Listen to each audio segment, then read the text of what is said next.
Hey fellow air gunners, Kenny V here. If you've got a spring-powered brake barrel air rifle, kind of like this RWS 350 Pro Compact here, and you want to repair or modify it, you're probably going to need a mainspring compressor to make the job safer and easier. The spring that drives the piston in your gun is pretty darn powerful, and most likely it's under considerable tension even when the gun is not cocked. The function of the spring compressor is to contain and then slowly release this tension during disassembly, and then to compress the spring again during reassembly. I know some folks have disassembled their guns without the use of a spring compressor, but if you go online and Google world's weirdest x-rays, you'll understand why it's probably not the smartest idea to do that. You can build one of these spring compressors cheaply and quickly. Just taking a look at the one I have here will pretty much tell you how it's done because it's such a simple device, but I'll point out a couple of important things to keep in mind. Now, kind of like myself, my spring compressor may not be too pretty, but it works well enough. If you want to turn yours into a real nice piece of furniture, knock yourself out. Most importantly, it needs to be strong and it needs to have good alignment.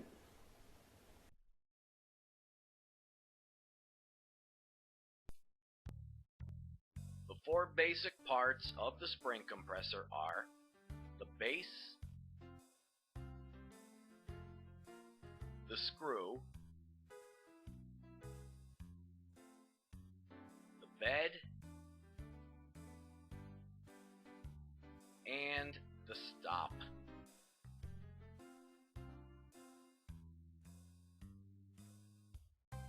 Your base should be a good solid piece of 2x10 or 2x12 lumber.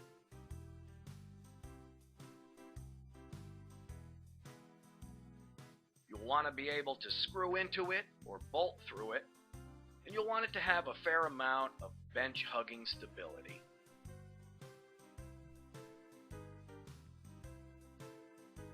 Start with a piece that's about a foot longer than the action of your rifle.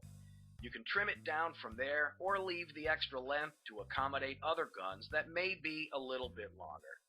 Some folks leave their barrel on during spring removal, but for that, you'll need a spring compressor as big as a surfboard. It only takes a minute to remove your rifle's barrel, and it's a good opportunity to get some fresh moly grease in the highly stressed pivot area of the brake barrel. Most spring compressors I've seen are built using large modified C-clamps for screws, but I happen to have this inexpensive gear puller that hadn't seen use in a while, and it serves the purpose well. Earlier I mentioned the importance of alignment. You want the screw to extend out as straight as possible along the base, so the gun's spring is being released or compressed without deflection, either up, down, or side to side.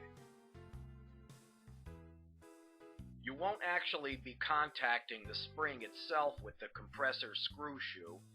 You'll be contacting the rear of the trigger assembly, which in turn fits into the rear of the spring.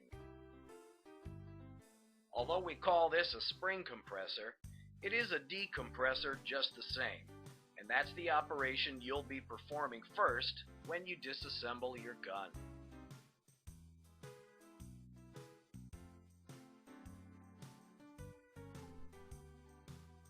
The action should sit firmly in the bed, and that's where it'll be held in place and kept from moving around. Position the bed at the balance point of the action, which may not be right in the middle of your spring compressor. Set the side stops so that the action fits in snugly with a folded cloth draped over the bed to prevent scratching your gun. Or you can get fancy and line it with some felt or something soft.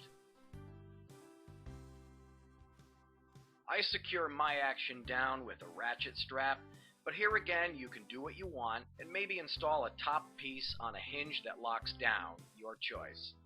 What's key here is that the bed supports the action at exactly the right height off the base so that the compressor screw shoe meets the rear of the trigger assembly perfectly centered. This is easy enough to achieve using different thicknesses of wood, and then you can fine-tune by laying thin strips of almost any material in the bed to raise or lower the height of the action to meet the compressor screw shoe.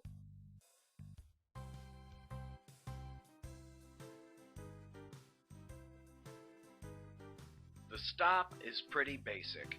I've got this pole socket screwed onto mine just to help locate the front end of the action.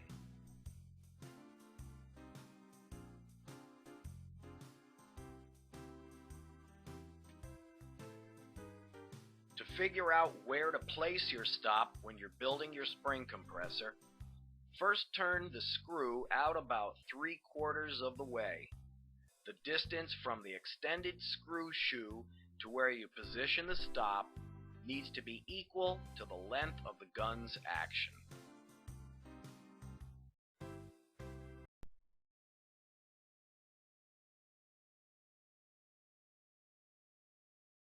I'll be doing a separate full gun disassembly tutorial soon using this spring compressor. For now, I hope this video helps explain the function of this device and is helpful to you while you're building your own.